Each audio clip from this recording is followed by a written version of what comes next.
عشان يبقى كلامنا طبيعي يعني. لا لا والله لا لا يا عم الشبشب يعني بذمتك انت شايف ان دول مش ملحلحين؟ ملحلحين. شوف الفرق عامل ازاي؟ انا ده واقع.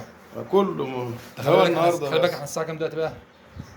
الساعة الساعة 7 وربع يعني آه. المفروض ان الجو دلوقتي بقى طراوه وانت مشغل مروحه. انا مش عامل مروحه ليه؟ فعاملين ايه بقى واحده الظهر وعاملين ايه يعني في عز الذروه يعني. شوف الفرق عامل ازاي؟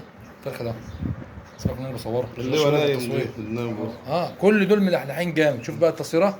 التصويره عندك مغادير هناك اهي. مش عارف بقى نكبرها بس نجيبها له عشان يبقى الناس شايفين.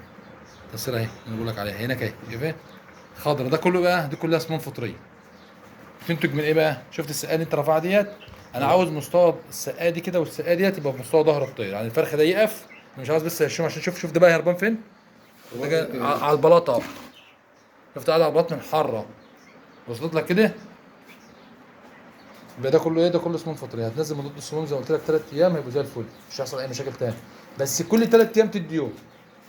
كل 3 ايام تدي يوم. يوم راح. لا يوم مضاد سموم. احنا هنحط 3 ورا بعض دلوقتي عشان نعالجهم من السموم اللي هم فيها دي. وبعد كده كل 3 ايام تديه. تسلم. انا احبك وانت فاهم معايا يا كرم. كل يوم 3 ايام يوم. كل 3 انا مش عاوز اقول لك كل يوم ويوم عشان ما يبقاش بزود عليك التكاليف يعني. حوالي كل 3 ايام. هي لا جرعه هي لا هو غطا على 4 لتر غطا ميه. بقى على غطا على السقايه دي ونص على السقايه الصغيره. يعني غطا على السله 4 لتر. الاكل ده كله هيترفع طول النهار. تمام؟ مش هيصوموا. مفيش مشكله. هبتدي احط الاكل من دلوقتي.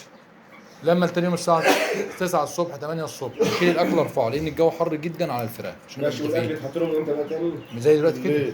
نفس الساعه 4 من 8 بالليل ل 8 الصبح. ايوه. ارفع اكلي ميتي دي كلها طبعا انتوا حاطين ميه نضيفه دلوقتي عشان كده الميه نضيفه. تمام انا احط 100 ساعه زي ما فيش مشكله. بس انا هرفع بقى الميه دي. انا عاوز شفت الفرخ اللي واقف ده عاوز حرف السقايه عند ظهره زي الثانيه دي كده عند ظهره ارفع السقايات يعني. قلت له ارفعها بطوبه سايبها قلبين طوب قلبين طوب. انا حاسه ان هم لو انا رفعتها مش هيشربوا. لا يا حاج اشرب حط كده يا ابو حميد معلش قلبين طوب. كنت حتى الطوب عندك. ما تخافش مش هطلعك ولا حاجه.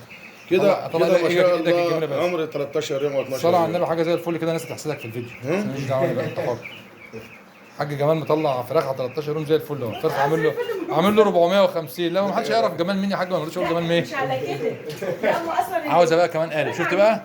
اصبر بس يا مكرم معلش. شفت الفرخ عالي كمان ازاي يا عم احمد؟ لو عليتها كمان قالب تيطوب. كل ما الفرخ يشب وهو بيشرب يعمل صدر. عشان الناس كده تاكل الصدر وتدعي لك. ارفع كده يا عم احمد. اصبر بس يا حاجه والنبي ما انا واقف معاك اهو انا مشيت. عاوز توطي شويه.